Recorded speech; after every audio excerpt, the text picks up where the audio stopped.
नमस्कार दोस्तों, आपका किशन भाई फिर से आपके लिए एक कहानी लेकर आया है। दो दोस्त थे। एक फल वाला था और एक पंसारी की दुकान वाला था। एक दिन की बात थी कि पंसारी की जो दुकान थी वहाँ पर बटखरे की कुछ कमी हो गई, जिसको देखते हुए जो उनके बगल के फल वाले थे उनसे वो जाते हैं और बटखरा मांग कर ले आते हैं और अपने यहाँ सामान तौल कर ग्राहकों को दे देते हैं। लेकिन जब एक दो दिन बीत जाता है तो जो फल वाला होता है वो जाता है पंसारी वाले के यहाँ और कहता है कि आपने जो मेरा बाट लाया था बटकरा वो मेरा वापस कर दीजिए। तो वो पंसारी वाले कहते हैं कि आपके बटकरा जो था उसको चूहा खा गया, जो लोहे का बटकरा था उसको चूहा खा गया। इस बात को सुनकर बहुत दुख होता है फल वाले को, लेकिन वो बेचारा कुछ नहीं बोलता, क्योंकि जो दोस्त होते हैं वो बहुत कम बोलते हैं, सोचते हैं जिससे दोस्ती ख़त्म हो जाएगी।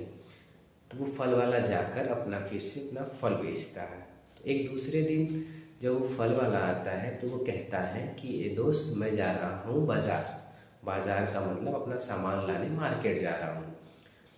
अगर तुम अपने बेटे को भी मेरे साथ भेज देते तो तुम्हारे लिए भी वो जाकर मार्केट से सामान ले आता और मैं उसकी मदद कर देता। इस बात को सुनकर वो जो पंसारी की दुकान वाले थे उन्होंने अपना बेटा उनके साथ भेज दिया। जब वो दोनों लोग मार्केट जाते हैं तो कुछ देर के बाद, एक दिन के बाद, जो फल वाला होता है वो अकेले चले आते हैं, मतलब उनके बेटे को अपने साथ नहीं ले आते हैं। जब वो दोनों लोग वो जो फल वाले आते हैं तो पंसारी के जो दुकान वाले होते हैं वो पूछते हैं कि मेरा बेटा कहाँ है। तो इसी प्रकार तो उन्होंने कहा कि आपके बेटे को शेर उठा ले गया जंगल में। अब इस बात को सुनकर जो पंसारी वाले होते हैं वो बड़ा दुखी होते हैं, बोले कि कैसे किसी बाजार में से मेरे बेटे को कोई जंगल में शेर उठा ले गया, इस बात का क्या सच है। तो वो बोलते हैं, वो जो फल वाले होते हैं वो पंसारी वाले दुकानदार से बोलते हैं कि जिस प्रकार मेरे लोहे के बाट को चूहे खा गए उसी प्रकार आपके बेटे को जंगल का शेर उठा ले गया।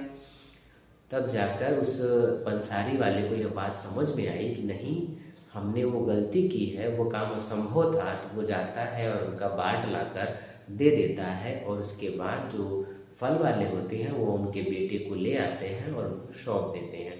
दोस्त, इस कहानी से यह पता चलता है कि हमें किसी के साथ धोखा नहीं करना चाहिए।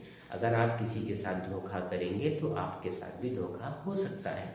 इसीलिए दोस्त, किसी के साथ धोखा या छल नहीं करना चाहिए। आपको मेरी कहानी कैसी लगी यह कमेंट में ज़रूर बताइएगा और अपना ध्यान रखिएगा। आपका किशन भाई।